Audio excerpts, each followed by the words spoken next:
look at this, guys. It's our Jeep Gladiator Mojave, and it's off-road.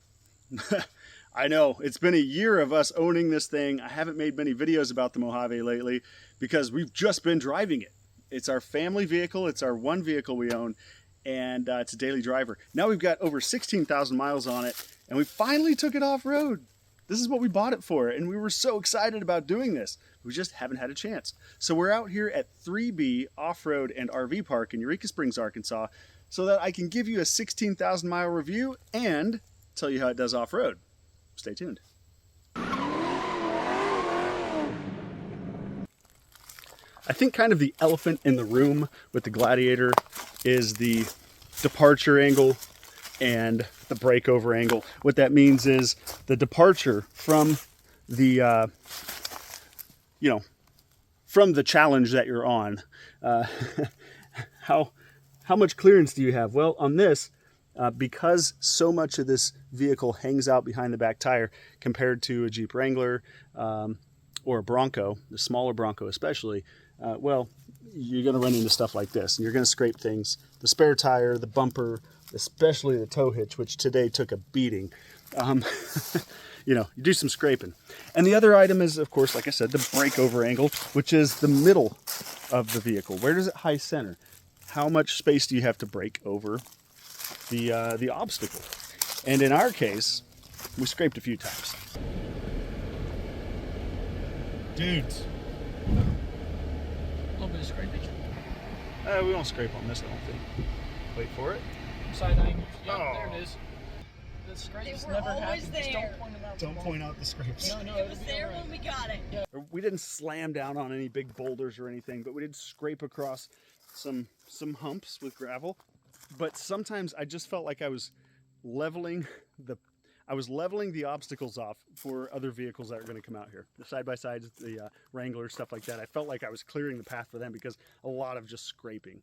I never had a problem with approach angle, which is the front of the vehicle, obviously. So we have this big metal skid plate here. Never had an issue there.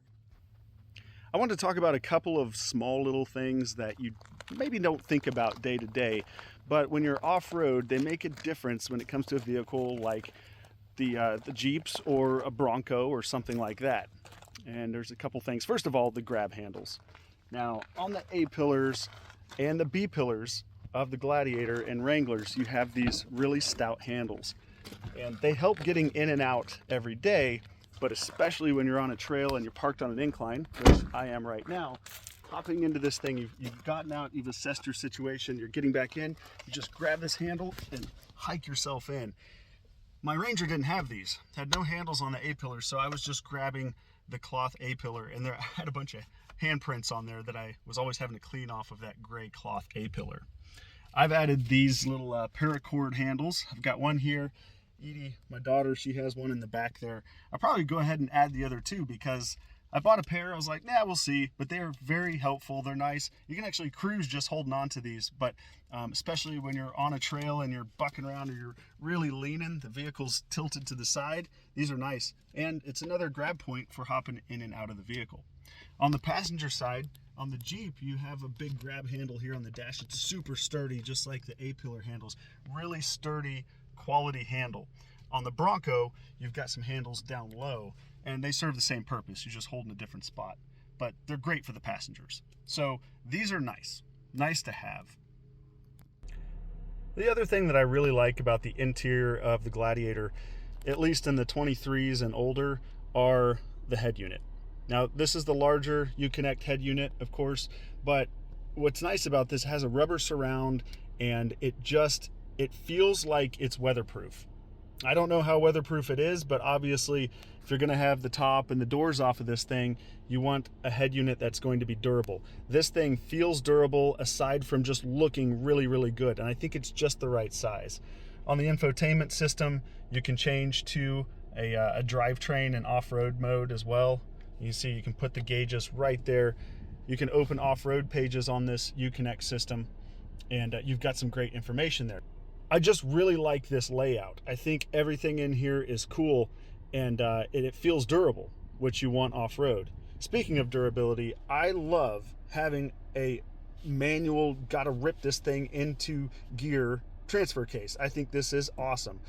My Ranger had a little twist knob that was dainty, and frankly, I'd accidentally bump it into four-wheel drive every now and then, like when I'm going through a car wash and I had it in neutral, I'd reach down and bump it as I'm cleaning the dashboard. But it's this stupid knob and the ease of just bumping it out of gear. I don't like it. Don't like the placement. I don't like anything about it. It sucks. Anyway, you don't have that with this. And it's a positive engagement. You feel it go in, you see the change on the screen, and you know that it's done. I love this, and I wish more vehicles had it. The new Toyotas, they've done away with the manual stuff. They've got buttons. There aren't many that have this left. Actually, is the Gladiator the only mid-sized truck now that has a manual transfer case? I'm not sure. Now, before I get going down the trail here today, I wanted to talk a little bit about the equipment that I'm going to use in the Gladiator here. So obviously we have a four-wheel drive system, and this is not the part-time one. This one is the this is the part-time, not the full-time. We're going to jam it down to 4 low, and the reason we're doing 4 low is I have this big hill in front of me, and like I've said, I don't have descent control because I have a manual transmission in this Gladiator. So 4 low is kind of my descent control. I do have a locker, rear only in this, no front locker because it's Mojave. The Rubicon will have the front locker and a sway bar disconnect button here. You'll see we have an Off-Road Plus button. If I press that, it turns the infotainment system to the off-road pages, which I've already had selected. It initiates Off-Road Plus, and what that does is it optimizes the throttle response, and also it actually reduces the traction control a little bit, and it's supposed to be better for like sand and mud and stuff. Obviously this is rocks and inclines and elevation, so I actually want the traction control to do its thing, and I'm going to turn off Off-Road Plus. I want smooth throttle control. What I've found with this, when I turn Off-Road Plus on and I take it on these type of trails, the throttle is too punchy, so I just keep it off. Anyway, we go to the off-road pages, and we have here a pitch and roll gauge, which is very helpful. It's got altitude, it has my location, latitude, longitude, accessory gauges showing all the ancillary things, and then of course the drivetrain, which tells me that I'm in 4 low right now. The rear axle is unlocked. I can lock that, and you'll see it change here. So center is locked, obviously. The rear's locked. There's no front locker on this, but we'll see the steering angle change and that sort of thing. So I'm going to turn off the rear locker. Don't need that right now, but that's the equipment I'm using. In this park, I use 4 low a lot because, again, on these hills with the loose rocks, 4 low is very helpful. But yeah, it works great. I haven't needed a front locker anywhere in this park, so that's what I'm using equipment-wise here at 3B. So rolling down this hill here, whoops, let's just turn on the pitch. See, we're at 10 degrees. It's a nice tight trail. We've got this tree branch on the side that I want to avoid. Don't want to really run that over, but 4 low does a great job, and you can see I don't even have a speed registered on the speedometer. There we go, 1 mile an hour down this hill, and we're at 16, 17 degrees pitch. It's increasing, and you know, it's just creeping along. Even on these loose rocks with the Falcons aired down, it does a really good job. I don't see any need for descent control with the manual transmission and in 4 low. Another element I think people overlook with the Jeeps is the seating position, the windshield position, and the hood. So being able to see the edges of the fenders, having a low hood like this, having the windshield right up here close to you, and the short dashboard, everything allows you to really place this on the trail. So when you're going through these narrow trails, especially like they have here at 3B Off-Road, it is important that you're able to place this thing exactly where you want it. 2-wheel drive on the incline here. Traction control's figuring it out. I'm gonna let it do its thing. We're getting up this. But anyway, placing the vehicle where you want it is very, very easy with the Jeep. And you know, it's a thing. It is, it really is. And the fenders, you know, the fenders stick out from the vehicle because it's narrow. This is a much narrower vehicle than some of its competitors, and that's reflected on the inside. I've talked about that in past videos. You are a little bit closer to your passenger here, but you know what? It's by design. you can get through some places with the Jeep that you can't with other trucks. And you got these stubby mirrors too. Same principle. Everything is just really tidy and made to go into tight places. One thing that I will say, the Mojave suspension is great out here, especially with the tires aired down. Obviously, you know, we've got a little bit more cushion, but the suspension feels absolutely awesome in terms of like ride quality, not just climbing over stuff, but really ride quality is so good. Oh my gosh, this is a straight down. All right, so we're at a really steep incline here. Lots of loose rocks. Let's see if I can show you this. You see these big loose rocks. Trees on each side. I'm a little out of breath because I ran down the trail to check this out. But anyway, we're at 20 degrees and increasing, but the thing is just creeping along. 2 miles an hour. I have my foot off of everything. You can see, you can hear the engine doing the braking. So I only got up to 4 miles an hour there. It's pretty impressive. Not bad. So the thing is, people talk about the Rubicon having a lower range and you know, lower numerical gear ratio, and that's good, but really, I mean, even for stuff like this, the Mojave with the manual transmission even does a great job. We're just gonna go this way and have some fun flexing around. It's supposed to rain soon. I'm trying to get this in before it starts raining, otherwise it's gonna get a lot more precarious.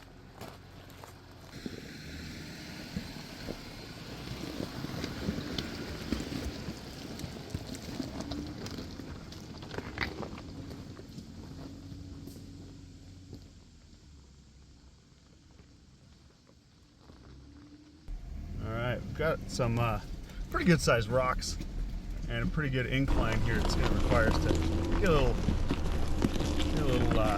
creative, especially without a spotter. But I'm not going to use a locker on this one. I'm just going to try to truck up it.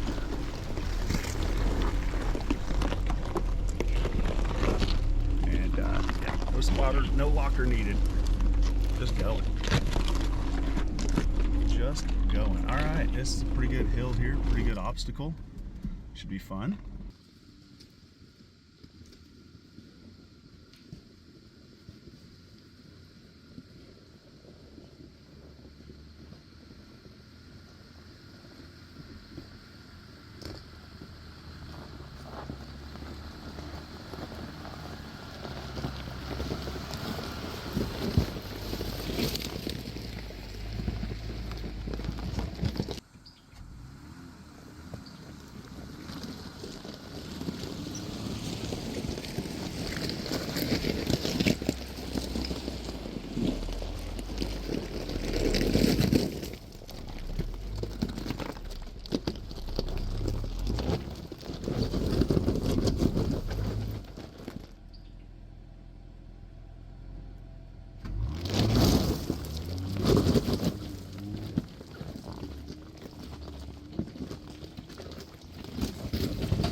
Guys, you see, this is a 32-degree pitch with a lot of loose rock.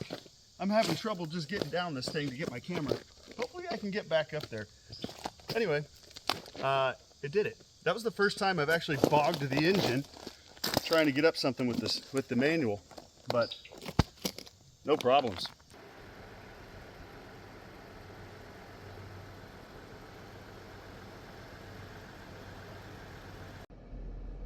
All right, so I don't know what the incline is here, but it's steep. Let's just see what this comes to on the gauge. All right, upward we go. 27, 29, 29 degrees. And we went right up it. No fuss. No fuss at all. We were down there, now we're up here. It happened so quickly. Oh, I love it. Well, the Jeep is dirty and I have a big smile. So I would say mission accomplished. We tackled a lot of great stuff out here at 3B Off-Road Park with my Gladiator Mojave. And you know what? Some of you are going to look at some of this footage and say, oh, my RAV4, my Subaru could do that, and maybe. But there's a lot of stuff that we did that wasn't on camera because we were so focused on just getting through this technical stuff without getting into a bind, and we didn't film it. I'll tell you, the Gladiator impressed us every time. Many times Carter, my son and I, we'd come out of these obstacles just laughing hysterically because it's like, how the hell did we get out of that with no issues whatsoever? This is way more capable than we are as off-roaders. So, that being said, I've talked about some of the off-road stuff. You saw that earlier in the video. I talked about how this thing performed off-road, and I told you it impressed us. It surpassed my expectations. But let's talk about 17,000 miles of ownership with this. What does it look like now? Well, again, I've talked in past videos about the manual transmission, and frankly, it's still a sticking point for me. I don't know if I made the right choice with the manual, even after all this time. Because not only is it a little bit herky-jerky to drive, and the gearing is funky, and I don't know, it's just not comfortable to drive. Now I'm having some clutch issues. Actually, I've had clutch issues. I mentioned this in my last video about like the loves and loathes of this Jeep. I said that something feels like it's off with the clutch. Well, the dealer said we can't find anything wrong with it, but I stand by my statement. I feel like there is something wrong with the flywheel or the throwout bearing. Just too herky-jerky, too mechanical, lots of weird sounds coming from this thing, and now the clutch throw is higher on the pedal, I think. I feel like that's what's going on. So I've got another appointment, this time with Eddie's Jeep in Wichita, Kansas, which is where I purchased this thing. They're going to take a look at it. We'll see. But right now it's 17,000 miles. I'm not sure. Did I make the right choice with the manual? I don't know. I do have a lot of fun driving it most of the time, except for when I'm towing. I will tell you, we got a video coming on that. We have towed thousands of miles with this thing with a 6x12 enclosed trailer behind it, and it's not fun. We'll put it that way. It does it, but compared to our 2019 Ranger, you're going to find out that there are some shortcomings when it comes to towing with this truck. This isn't a great truck. I think it's a very good, very practical Jeep. I think it is arguably the most capable mid-sized truck you can buy off-road. And people will say, oh, well, the Tacoma TRD Pro and all this stuff. Okay, it's fine. Especially the new stuff. You've got the Colorado ZR2, especially the Bison. You have the new Tacoma. But honestly, those trucks have so much tech that they're going backwards. I don't even care for the 2024 Gladiator's new screen and all that stuff. It's too much. To me, this is perfect. It has the big screen in the center with all the capability, but it doesn't have this giant tablet. I don't want all that. I don't want my off-road truck to be a hybrid. Tacoma, Toyota, listen to me. I love the Trailhunter Tacoma. It's super sick, but it's too much. It's too much stuff. The TRD Pro has pneumatic seats and all this garbage. I don't care about all that. And so for people like me that just want a truck to do truck stuff, here you go. If you want a truck to do off-road stuff, I'm sorry. Truck to do truck stuff, you buy a truck. You buy an F-150 or something. But if you want a truck to do off-road stuff, this is, to me, the best one. Anyway. There you go. That's a rant for a totally different video. But I will tell you that after 17,000 miles, we don't have any new quirks, in the last 7,000 miles since I checked in. It's been a year of ownership and a year of smiles and fun. Yeah, the hard top would be nice. The soft top is loud. It's hot. It's cold, depending on the weather because of the soft top. The manual isn't ideal. It's not perfect. But you know what? I'll tell you this. Off-roading the manual this past couple days told me that, okay, it's just fine off-road. That was a big concern of mine. I had no issues out here with the manual, and I really enjoyed driving it. Actually, I think I enjoyed driving the manual more off-road than I would have with an automatic. I definitely had more fun with this than I did with our Ranger in automatic. The manual just added that little element of challenge, and I feel like the gearing between the transmission and the transfer case was really, really good with the Mojave. Some people said, oh, it's not low range enough. You need a Rubicon, and just didn't feel that with the Mojave, at least not out here at 3B. Again, no super technical rock crawling stuff, but it did everything I asked it to out here. So there you go, guys. Just a quick note, at 17,000 miles, sometimes all-terrain or mud-terrain tires, you start talking about abnormal wear and that sort of thing. Abnormal wear or just accelerated wear. But with these Falcon Wild Peaks, we've had no issues. The tread is still really, really good on them. We have no chopping, no cupping, no tire noise. These are still very quiet. And again, they were amazing off-road.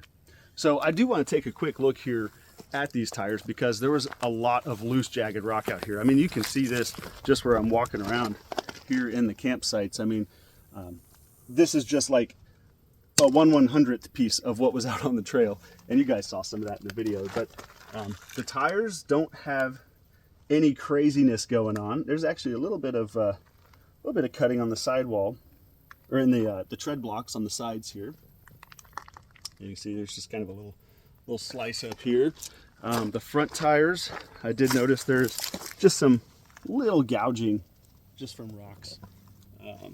Obviously this thing was chewing through some terrain, but nothing on the sidewalls. You know, you can tell that we worked to the sidewalls out on this. I was aired down to 15 PSI, and you know, so the tires were really flattening out and wrapping around these big rocks and stuff. And geez, everything looks really good. I'm impressed with these tires. I really am. I gotta be honest, when we got this Jeep, I was already shopping for my next tires. I really wanted like BFG all-terrains or something like that. I want the KO3s, and people will be like, oh, BFGs are overrated. No, I think they're awesome. But frankly, I heard a lot of good things about these Wild Peaks, and now I understand why. I think I'll go back with them, honestly. And I could get a set of OEM takeoffs pretty dang cheap, because people put obviously bigger tires, bigger wheels on these as soon as they buy them, and they have these wheels and tires just sitting around cheap. So a little that's a life hack for you. But at any rate, I am very, very pleased with our Mojave at 17,000 miles. If I had to do it again, would I do it? Yes. Would I buy a manual? Yeah, probably. Would I be super stoked with it? No, I'm not. But transmission wise, you know. But hey, overall, I'm not complaining. This is one of the most fun vehicles I've ever owned, and that's saying a lot because I've owned a lot of stuff. So stay tuned, guys. Our next video, we're going to be talking about towing with the Gladiator, and then I've got some other videos coming up. For those of you who don't really care about Jeeps or are sick of hearing about the Mojave, that's okay. I've got some diversity coming up. So stay tuned, guys. Thanks for watching. I'll see you in the next one.